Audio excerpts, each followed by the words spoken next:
राधा वल्लभ श्री हरिवंश। आज की वीडियो में हम जानेंगे कि कामिका एकादशी का व्रत हमें कैसे करना है, पूजा कैसे करनी है, व्रत कब करना है और पारण का सही समय क्या रहेगा।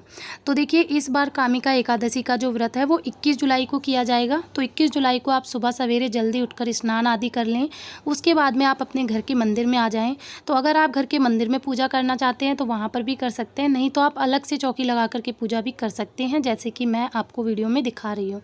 तो मैंने यहाँ पे अलग से चौकी लगा ली है। चौकी के ऊपर हम लाल या पीले रंग का एक आसन बिछा लेंगे। तो पीले रंग का आसन बिछाते हैं तो बहुत ही ज़्यादा शुभ माना जाता है। इसी के ऊपर हम फूलों का आसन देंगे। तो 3 जगह पर मैं यहाँ पर फूलों का आसन दे रही हूँ। और उसके बाद में हम भगवान श्री हरि विष्णु जी की कोई भी प्रतिमा हो आपके पास में या फ़ोटो हो तो उन्हें आप विराजमान कर सकते हैं।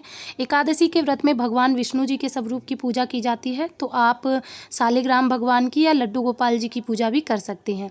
उसके बाद हम यहाँ पे भगवान गणेश को विराजमान करेंगे, क्योंकि सबसे पहले पूजनीय देव हैं। इसी के साथ में अगर आपके घर पे लड्डू गोपाल जी की सेवा होती है तो आप लड्डू गोपाल जी को भी विराजमान कर सकते हैं। अगर आपके पास लड्डू गोपाल जी की सेवा नहीं है तो आप इस पार्ट को स्किप कर दीजिएगा। उसके बाद हम जल के छींटे देते हुए भाव रूप में स्नान करा लेंगे और उसके बाद में हम घी का दीप प्रज्वलित करेंगे और फिर हाथ जोड़कर भगवान के आगे संकल्प करेंगे कि हे प्रभु, आपके निमित्त मैं ये पूजा कर रहा हूँ, व्रत कर रहा हूँ, कृपया करके मेरे व्रत को स्वीकार करें। तो इस तरह से हम संकल्प करेंगे। उसके बाद देखिए, स्नान हमने पहले ही करा दिया था। अब हम वस्त्र स्वरूप कलावा समर्पित करेंगे। अगर आपके पास में जनेऊ है तो आप जनेऊ समर्पित कर दीजिएगा। इसके बाद देखिए, चंदन से हम तिलक करेंगे। तो एकादशी के व्रत में चंदन से तिलक किया जाता है। चंदन को विशेष माना जाता है। तो भगवान गणेश जी को आप रोली से भी तिलक कर सकते हैं। बाकी फोटो में जितने भी देवी देवता हैं सभी को हम तिलक कर देंगे। साथ ही में हम लड्डू गोपाल को भी तिलक करेंगे और उन्हीं के साथ में हम दिए का पूजन करेंगे, तो दिए को भी हम तिलक कर देंगे। उसके बाद में हम तिल समर्पित कर देंगे। तो देखिए, एकादशी के व्रत में चावल जो है वर्जित माने जाते हैं, तो आप तिल समर्पित कीजिएगा। इसी के साथ में आप दिए में तिल जरूर डालिएगा। ऐसा माना जाता है कि जितना तिल चटकते हैं उतना ही हमारे कष्टों का निवारण होता है। उसके बाद हम फूल समर्पित कर देंगे। तो भगवान गणेश जी को लाल रंग के फूल समर्पित करेंगे, भगवान श्री हरि विष्णु जी को पीले रंग के फूल समर्पित करेंगे। इसके अलावा जो भी फूल आपको मिल जाए आप फूल समर्पित कर सकते हैं, नहीं तो बगैर फूल के भी आप पूजा कर सकते हैं। कई लोगों के यहाँ पे फूल पत्तियों की दिक्कत होती है, तो ना मिले तो कोई भी दिक्कत नहीं है। उसके बाद हम भोग समर्पित करेंगे। तो भगवान गणेश जी को हम अलग से भोग समर्पित करेंगे, क्योंकि भगवान गणेश के भोग में तुलसी नहीं डाली जाती है। और जो भी भोग हम भगवान विष्णु जी को समर्पित करेंगे उसमें तुलसी पत्र जो है वो हम जरूर रखेंगे। और इसी के साथ में हम 1 लोटा जल समर्पित कर देंगे। उसके बाद में हम दक्षिणा समर्पित करेंगे। तो दक्षिणा आप अपने सामर्थ्य के अनुसार समर्पित कर सकते हैं। दक्षिणा हमारी पूजा में रही कमियों को पूर्ण करती है। उसके बाद हम भगवान विष्णु जी को तुलसी पत्र समर्पित करेंगे। तो एकादशी के व्रत में तुलसी का विशेष महत्व होता है, लेकिन याद रहे कि एकादशी के दिन तुलसी नहीं तोड़ी जाती है, तो आप एक दिन पहले ही तुलसी तोड़ कर रख लें।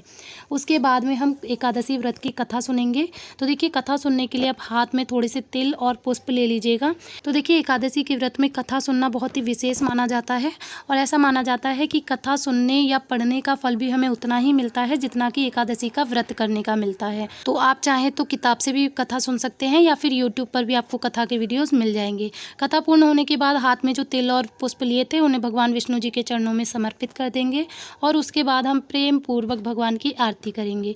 तो सबसे पहले हम भगवान गणेश जी की आरती करेंगे, उसके बाद श्री हरि विष्णु जी की आरती करेंगे। तो देखिए, आप चाहें तो लौंग कपूर जलाकर भी आरती कर सकते हैं या फिर जो दीप आपने प्रज्वलित किया है उससे भी आप आरती कर सकते हैं। आरती करने के बाद भगवान के आगे हाथ जोड़कर प्रार्थना करेंगे और पूजा में रही कमियों के लिए क्षमा याचना करेंगे। तो इस तरह से हमारी एकादशी व्रत की जो पूजा है वो पूर्ण हो जाती है। तो फ्रेंड्स, एकादशी के व्रत में फलाहार भोग ही समर्पित किया जाता है, इस बात का आप विशेष रूप से ध्यान रखें। और जो भी भोग आपने समर्पित किया है उसे आप प्रसाद स्वरूप ग्रहण कर सकते हैं और जो जल का लोटा है उससे हम भगवान सूर्यदेव को अर्घ दे देंगे।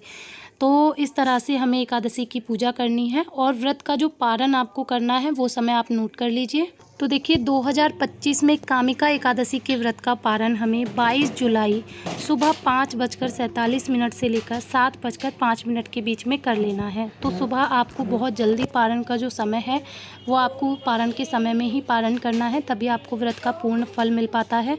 तो वीडियो आपको कैसा लगा, थोड़ा सा भी हेल्पफुल लगा हो तो वीडियो को लाइक कर दीजिएगा, चैनल को सब्सक्राइब। मिलती हूँ अगले वीडियो में, तब तक के लिए आप सभी को राधे राधे, हरे कृष्णा।